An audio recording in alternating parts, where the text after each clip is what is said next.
ভাইরে ভাই, কি বলো ভাই, কি দৌড়টা না দিছে ভাই, বিশাল আকারে গ্যাঞ্জাম বেঁধেছে ভাই। এর জন্য আমি পালিয়ে মাঠে চলে এসেছি ভাই। আসলে বিষয়টা হচ্ছে কি, আমার বন্ধু হচ্ছে নতুন বিয়ে করেছে বুঝছেন। বিয়ে করার পরে আমার বন্ধুদের কিন্তু টয়লেট নাই। আসলে বিষয়টা হচ্ছে কি, তাই সে নতুন বৌদি কি করেছে, আবার একটা বাগান আছে, সে বাগানে সে তোমার হচ্ছে হাঁক দিয়ে গেছে। হ্যাঁ, হাঁকের পরে তোমার হচ্ছে একটা পাখির বাসা ছিল, মানে পাখির বাসা ছিল যেখানে হাঁক ছিল, ওখানে হয়তো খেয়াল করিনি ভাবি, ওই জায়গাটা তোমার পাখির বাসা ছিল, তার ওপর হেগে দিয়েছে। হ্যাঁ, যেটা কী হয়েছে, তোমার হচ্ছে একটা পাখি ছিল, দিয়ে ফুরুত করে সে পাখিটা ওখান দিয়ে উড়ে গেছে। আসলে তারপরে একটা চাষি আমার দেখেছে, তারপর দেখে এবার ঘাটে এসে গল্প করছে, বলছে যে কি বলবো, আজকে অমুকের বউর পাছা দিয়ে ফুরুত করে একটা পাখি বেরিয়েছে। আসলে কি বলো ভাই, একটুকু হয়েছে আর এতখানি হয়েছে। এই জন্য আমার বন্ধুরা, মানে বন্ধুটা সে বাঁকান নিয়ে হই দৌড় ভাই, আমি ঠেকা দিয়ে গেছে ভাই, আমারও তাড়া করেছে। এই জন্য আমি মাঠে এসে বসে আছি চুপ করে ভাই। ভাই রে ভাই, আসলে কি বলবো যে কি গ্যাঞ্জাম রে ভাই। আসলে সে নতুন বিয়ে করেছে, তার বউ কিন্তু চলে গেছে ভাই।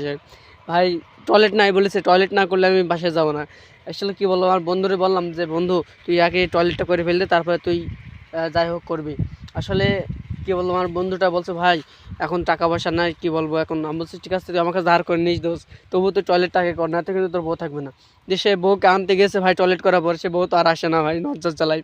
আসলে সে কি বললো ভাই, সে আমার বন্ধু হাওয়া করে কাঁদছে, আমি গিয়ে একটু সামলাতে গেছি বললি, দিয়ে আমাকে আবার ধরে ভাই রে ভাই আমাকে প্যাদান দিচ্ছিলো ভাই। আমি এই জন্য দেখছে ছুটে চলে এসে মাঠে, একদম মাঠে চলে এসেছে ভাই। আসলে কি বলবো, এই জন্য আসলে পাড়ার মানুষ কি বলবো, পাড়া মেয়েছেলেপিলে যদি এতটুকু হয় ভাই, এত বড় করে ফেল দেয়। আসলে সে পাখির বাসায় হয়ে গেছে বলে, পাখিটা তোমার বাসায় ছিল বলে উড়ে গেছে। আর সে ঘাটে গিয়ে গল্প করেছে যে অমুকের বউর পাছা দিয়ে পাখি বেরিয়েছে। এটা কথা ভাই, এটা কথা হইলো ভাই? বিষয়টা বুঝলাম না, বিষয়টা কেমন চুদলিং পং হয়ে গেল না ভাই। আসলে কি বলবো ভাই, মানুষ মানে এটুকুটুকু হলে বেলা বড় করে ফেল দেয়। আসলে কি বলবো ভাই। আচ্ছা ভাই, আবার পরে ভিডিও করবো যদি অন্য কোনো ঘটনা ঘটে। আপাতত এই পর্যন্তই। আবার তোমার যদি অন্যরকম কোনো ঘটনা বলতে কি কোনো ঝামেলা হলে আবার আপনাকে জানাবো। এই আজকে এই পর্যন্তই। ভালো থাকবেন, সুস্থ থাকবেন। আমি দেখে আসি ভাই কী অবস্থা আছে, দেখে আসি।